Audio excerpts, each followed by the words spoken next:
అమ్మా ఇతగాడే పెళ్లి కొడుకు, పేరు రమేష్. హాయ్. ఇహ వీరిరువురు వారి తల్లిదండ్రులు. నమస్కారం. నమస్కారం. వీరు ఎదురకుండా చెప్పకూడదు కానీ వీరిది చాలా సాంప్రదాయమైన కుటుంబం. కుర్రాడు మంచి ఉద్యోగం చేస్తున్నాడు, ఏ దురలవాట్లు లేవు.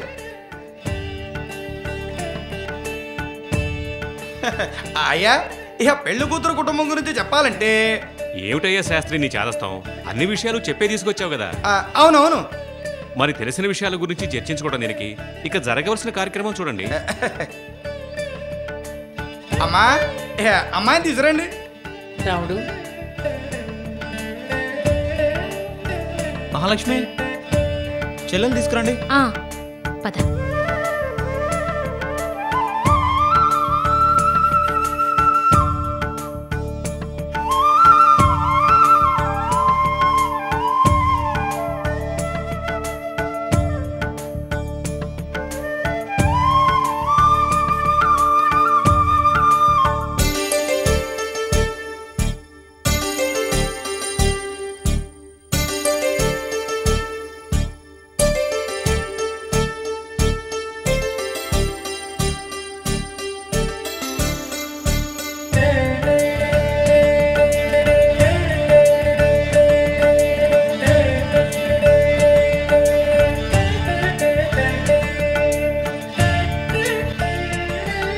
బాబు రమేష్, అమ్మాయితో పర్సనల్గా ఏమైనా మాట్లాడతావేటి? అక్కర్లేదండి. అమ్మా బిందు, నువ్వేమైనా మాట్లాడతావా? అయ్యా అమ్మాయి లోపల తీసుకెళ్ళొచ్చా లేక తమరేమైనా మాట్లాడతారా? అమ్మాయిని లోపలికి తీసుకెళ్ళమనండి.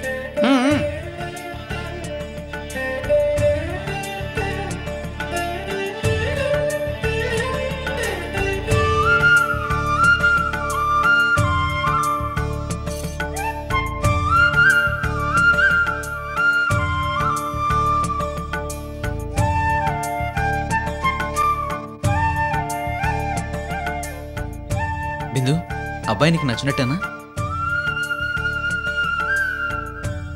నీకు వదినకి అమ్మకి అక్కకి నచ్చితే నాకు నచ్చినట్టే అన్నయ్య.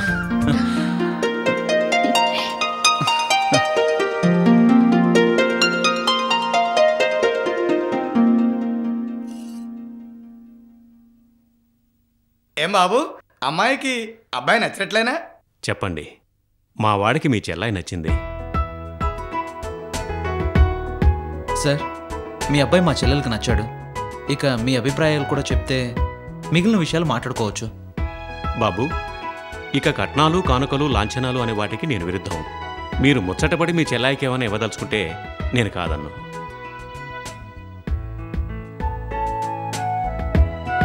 చూడండి, మంచి కుటుంబం, సంప్రదాయం, పరువు మర్యాదలే మాకు ముఖ్యం.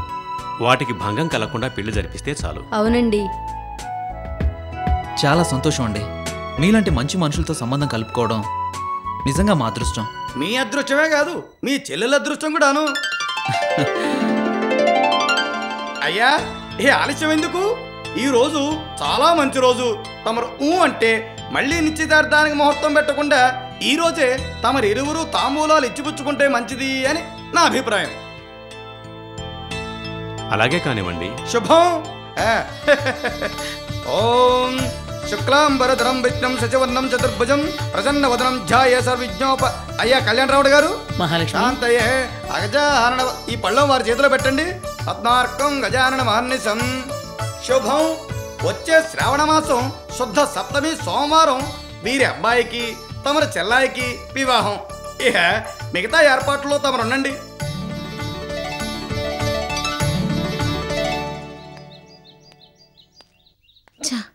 వివేక్ ఇంత బలమైన నెట్వర్క్ బిగిస్తాడని ఊహించలేదు. చాలా తెలివిగా సంజయ్ని కిడ్నాప్ చేసి ఆ నేరాన్ని నా భర్త మీదకి నెట్టాడు. వాణ్ణి ఊరికే వదలకూడదు.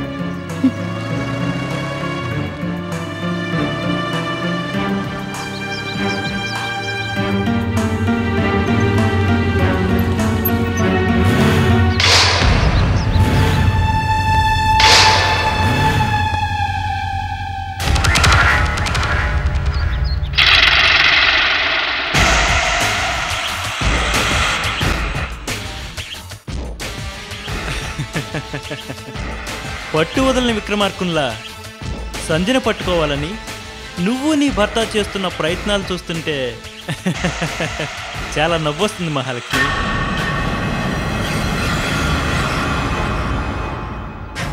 మొత్తానికి సంజయ్ డూప్లికేట్ బంధువులను వెతికి పట్టుకొని ఎలాగైనా వాళ్ళ చేత కేసు విత్డ్రా చేయించాలని చాలా ప్రయత్నాలు చేశారు. అలాగే ఆ పోస్టులని వెతికి తీసుకెళ్లారు. కానీ వాళ్ళు కూడా రివర్స్ గేర్ అవుతారని ఊహించలేదు కదూ. అబద్ధాన్ని నిజాయితీతో కొనాలనుకోవడం మూర్ఖత్వం మహాలక్ష్మి. కానీ అమ్ముడు పోయిన అబద్ధం ఏనాటికైనా నీకే ఆపదని, అదే నీ అంత చూస్తుందని గుర్తుంచుకో. సంజయ్ని ఎలాగైనా వెతికి పట్టుకుంటాను. నిన్ను దాన్ని కూడా జైల్లోకి తోస్తాను. ఓకే, పట్టుకో. నీకు కావాల్సింది ఆ సంధ్యే కదా. నువ్వు ఆమెను కలుసుకోవడం పెద్ద సమస్య ఏం కాదు. ఎందుకు అంతలా ఆశ్చర్యపోతున్నావు? ఎస్, ఇప్పుడు ఆ సంధ్య నా దగ్గరే ఉంది. నీకు సంధ్యను చూడాలనుందని చెప్పు, నేనే నిన్ను ఆమె దగ్గరికి తీసుకెళ్తాను. ఏంటి, మళ్ళీ ఏదైనా కొత్త నాటకం ప్లాన్ చేస్తున్నావా? నాటకాలు వేసింది మీరే, నట్టేట్లో మునిగింది మీరే. నేను ఏ నాటకం వేయలేదు. మీ ఎత్తుకు పై ఎత్తు వేశానంతే. నేను చాలా ఫ్రాంక్గా అడుగుతున్నాను. సంధ్యను చూస్తానంటే చెప్పు, లేదా వెళ్ళిపోతాను. సరే, సంజయ్ని చూస్తాను, పద. నో, ఇప్పుడు కాదు. సంజయ్ నీకు రేపు చూపిస్తాను. But one condition. ఏంటది? ఈ విషయం నీకు నాకు తప్ప మరెవ్వరికి తెలియకూడదు. మనల్ని ఎవ్వరూ ఫాలో అవ్వకూడదు. అలా ఫాలో అయితే ప్రమాదం మీకే. ఇందుకు నీకు ఇష్టమైతే రేపు ఇదే సమయానికి ఇక్కడే వెయిట్ చేస్తుండు. నేను వచ్చి నేను పికప్ చేసుకుంటాను. సరే, మాట తప్పవు కదా? మాట తప్పేవాడినే అయితే ఇలా నీ ముందుకు వచ్చేవాడినే కాదు. ఇప్పుడు నువ్వు ఉన్న పరిస్థితుల్లో నన్ను నమ్మి తీరాలి. You have no other choice. నేను ఇంత కోఆపరేట్ చేస్తుంటే నా మీద కోపం తెచ్చుకుంటావే. రేపు కలుద్దాం.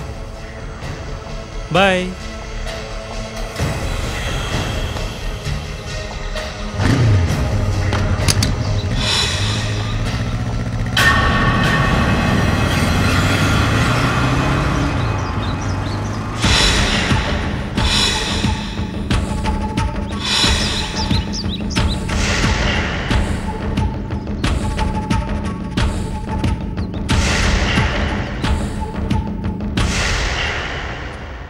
బాను, అమ్మా బాను, బాను, బాను, ఇక్కడ బాను, వచ్చాయి వచ్చాయి వచ్చాయి.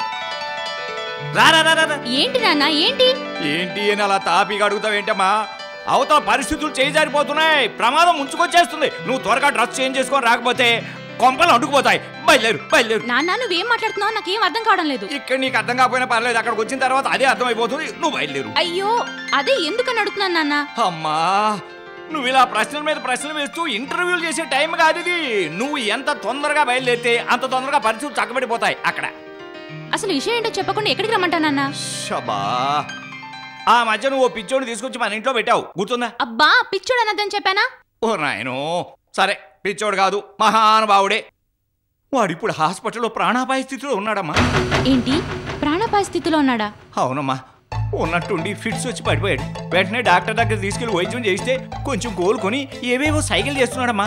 డాక్టర్ గారు వాటిని అర్థం చేసుకుని వెంటనే నిన్ను తీసుకురమ్మన్నారు. ఇదంతా నిజమేనా లేక? అవతల ప్రాణాపాయ స్థితి అమ్మా, అబద్ధం ఎలా చెప్తాను? ఓకే, ఈ విషయాలన్నీ మీకెలా తెలుసాయి? అదే అతని ఇంటికి మీరెందుకు వెళ్ళాల్సి వచ్చింది? చెప్పండి నాన్న.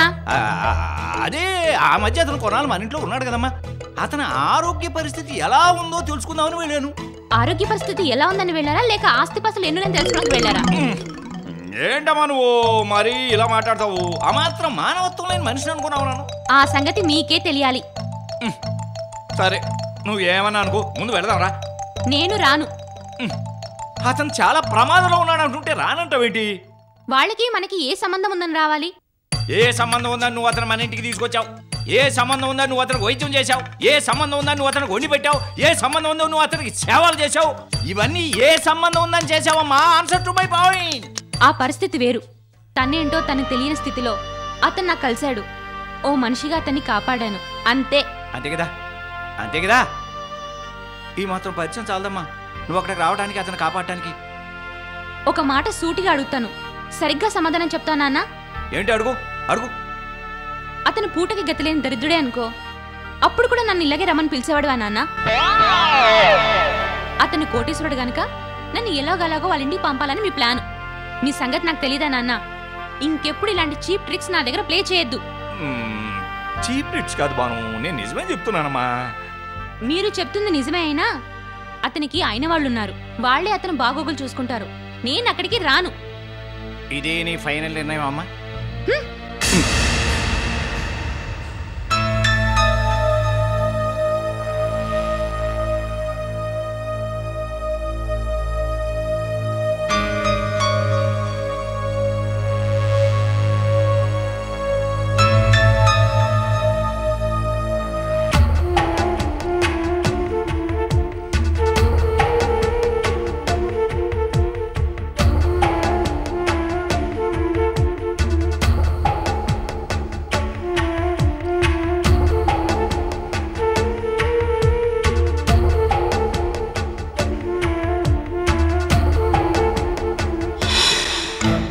మొత్తానికి సంజయ్ డూప్లికేట్ బంధువులను వెతికి పట్టుకొని ఎలాగైనా వాళ్ళ చేత కేసు విత్డ్రా చేయించాలని చాలా ప్రయత్నాలు చేశారు.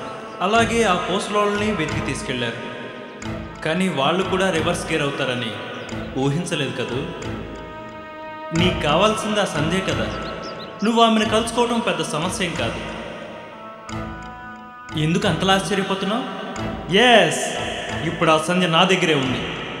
నీకు సంజయ్ని చూడాలని చెప్పు, నేను నిన్ను ఆమె దగ్గరికి తీసుకెళ్తాను.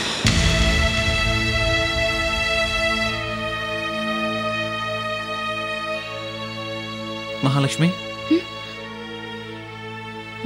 ఏంటి అంత సీరియస్గా ఆలోచిస్తున్నావు? ఈరోజు సాయంత్రం వివేక్ నన్ను కలిశాడు. వాట్? వివేక్ నిన్ను కలిశాడా? అవును. సంజయ్ని కలుస్తావా అని అడిగాడు. మళ్ళీ ఏదైనా కొత్త డ్రామా ఆడుతున్నాడేమో. ఆ సంగతే గట్టిగా అడిగానండి.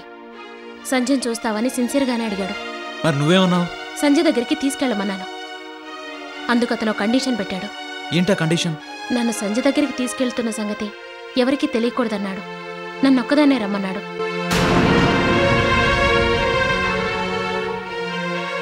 అలా వెళ్ళడం ప్రమాదమేమో, ఆలోచించు. వెళ్ళకపోతే మనకే ప్రమాదం. అలాగని అనవసరంగా రిస్క్ తీసుకుంటావు మహాలక్ష్మి. ఏదో ఒక రిస్క్ తీసుకోకపోతే మనం ఈ ప్రమాదంలోంచి బయటపడలేం. అయితే ఏం నిర్ణయించుకున్నావు? వివేక్తో కలిసి సంజయ్ దగ్గరికి వెళ్ళాలని నిర్ణయించుకున్నాను. మరొకసారి ఆలోచించు. ఇందులో రెండో ఆలోచన లేదండి. ఈ రిస్క్ తీసుకోక తప్పదు. Okay, go ahead. మీకు తెలియకుండా నేను మిమ్మల్ని ఫాలో అవుతాను. అది ప్రమాదమేమో. రిస్క్ అని తెలిసి దిగుతున్నప్పుడు ప్రమాదం అని భయపడితే ఎలా? తప్పదు. డోంట్ వరీ, నా జాగ్రత్తలో నేను ఉంటాను. ముందు సంజయ్ని చూడాలి. అప్పుడు కానీ మనం ఏమీ చేయలేం. వివేక్ ఏదైనా కొత్త ఎత్తు వేస్తే సంజయ్ని చూశాక మనం ఆ ఎత్తుకు పై ఎత్తు వేయొచ్చు.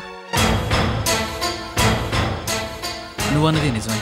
రేపు నువ్వు సంజయ్ని కలుసుకోవడానికి వెళ్తున్నావు. నేను ఫాలో చేస్తున్నాను.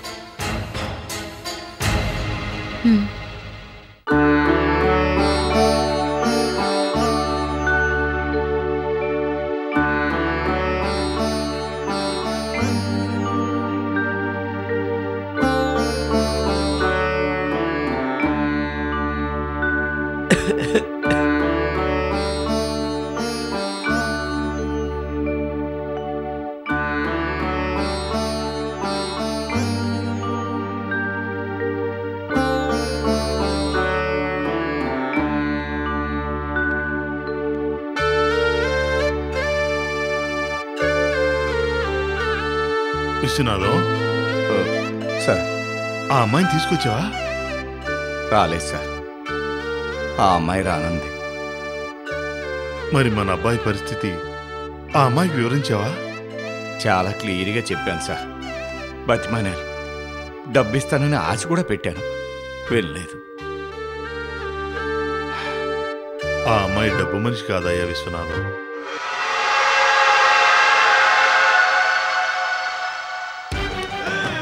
కదలకూడదు, వద్దు, కంగారు పడదు. నీకేం కాదు, మేము ఉన్నాం కదా. Okay okay okay, please please control ఇవ్వాలి సార్, కంట్రోల్ ఇవ్వాలి సార్. ఓకే ఓకే, నీకేం కాదు, ఓకే. నేను చూసుకుంటాను కదా. డాక్టర్ జాగ్రత్త చూసుకోండి. అలాగే.